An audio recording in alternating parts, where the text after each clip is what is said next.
concrete.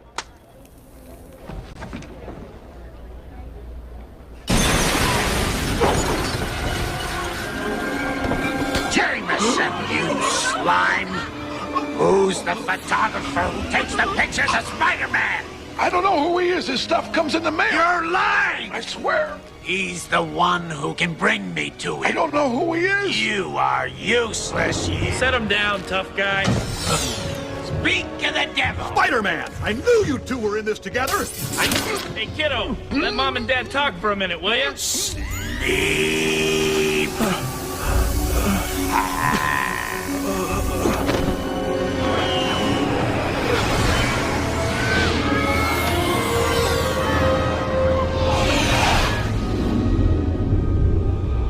Wake up, little spider. Wake up. No, you're not dead yet. Just paralyzed. Temporarily. You're an amazing creature, Spider-Man. You and I are not so different. I'm not like you. You're a murderer. Well, to each his own. I chose my path, you chose the way of the hero. And they found you amusing for a while, the people of this city. But the one thing they love more than a hero is to see a hero fail, fall, die trying. In spite of everything you've done for them, eventually they will hate you. Why bother? Because it's right. Here's the real truth. There are 8 million people in this city. And those teeming masses exist for the sole purpose of lifting the few exceptional people onto their shoulders. You, me, we're exceptional. I could squash you like a bug right now, but I'm offering you a choice. Join me. Imagine what we could accomplish together. What we could create. Or we could destroy. Cause the deaths of countless innocents in selfish battle again and again and again until we're both dead. Is that what you want? Think about it, hero! Viewer discretion is advised.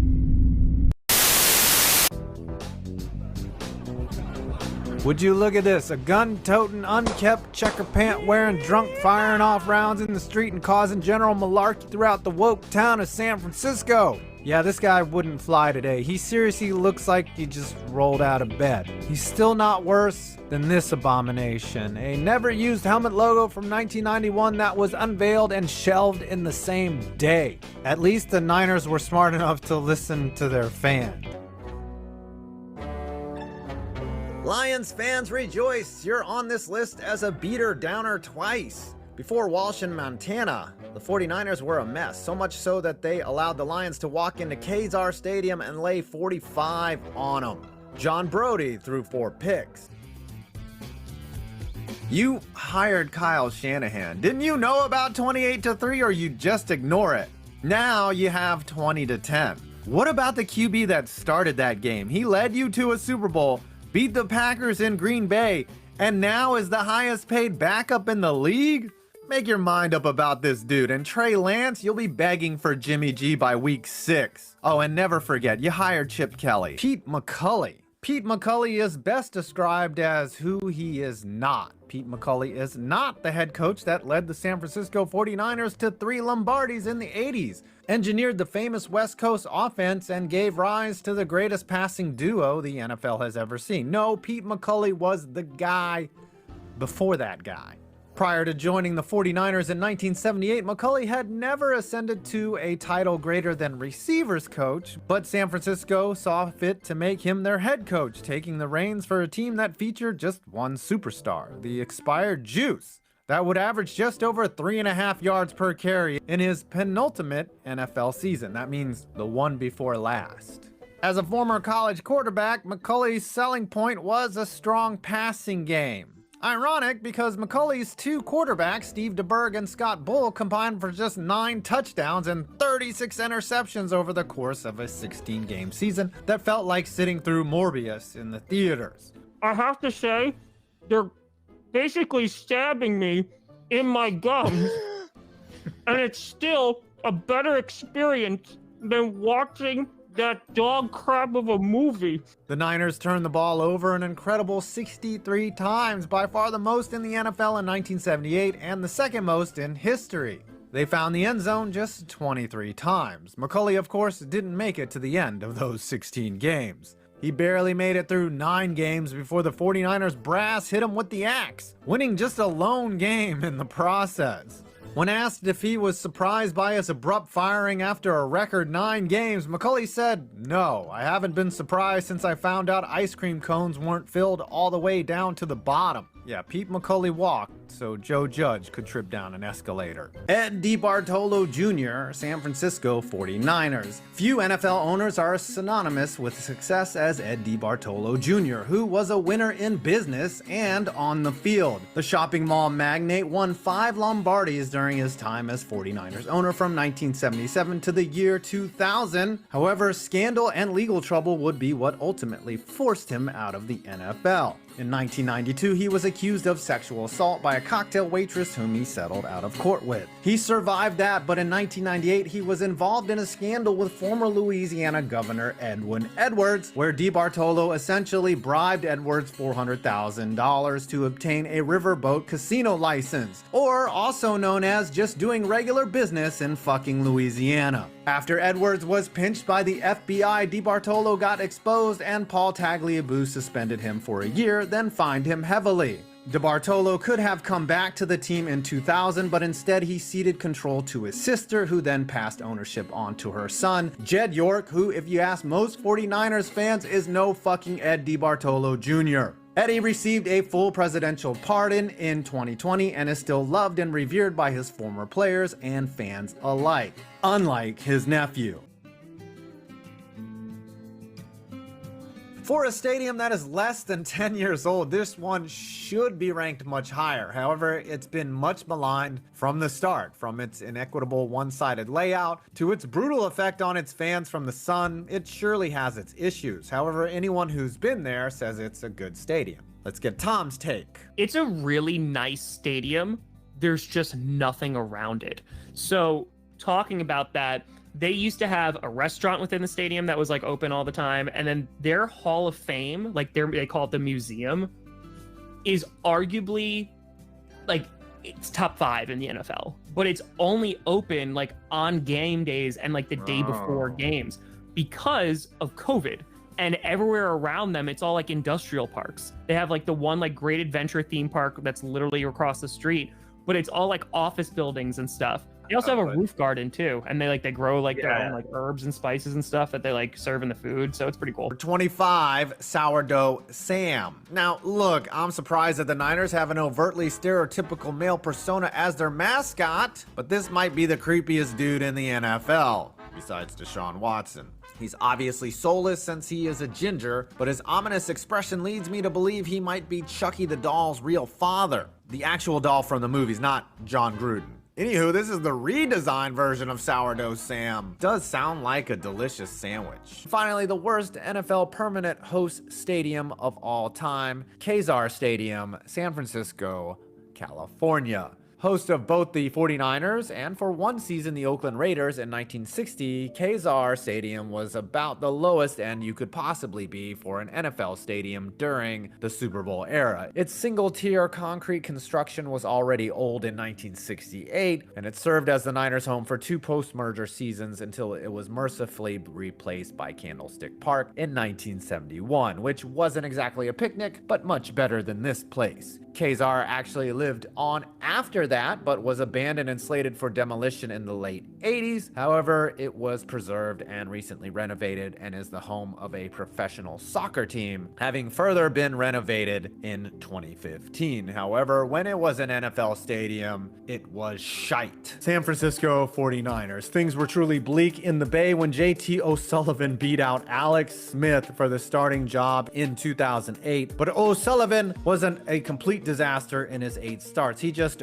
sucked. I don't want him coming after me on Twitter, so I'd point out that Steve DeBerg was much worse in the mid-70s, losing 28 of his 35 starts and throwing 23 more picks than touchdowns. San Francisco 49ers Matt Barr. After winning a Super Bowl with the Steelers in 1979, Matt Barr missed 2/3 of his kicks with the 49ers before they switched to Ray Wersching in time for a Super Bowl run of their own. Ironically, it was Barr who ended their season in 1990 when the Giants pulled off what was one of the biggest upsets of all time. San Francisco 49ers, Russell Wilson. You can hate Russell Wilson for his off-field corniness, but if you're a Niners fan, you hate him for everything he's done to your team on the field, and also for him being corny. While a Seahawk, he was the equivalent of unfunny dad joke after unfunny dad joke in the form of a 17-4 record and 36 TDs to only 10 picks. He even beat y'all in his first year as a Bronco with Nathaniel Hackett as his coach. San Francisco 49ers, Kyle Williams muffed not just one, but 2 punts in the 2011 NFC title game against the Giants, a couple of moments of heartbreak that will forever be burned into 49ers fans' psyches. What sucks is, I don't think you should hate him. He actually handled it really well. Also, Richard Sherman just never felt quite right. San Francisco 49ers,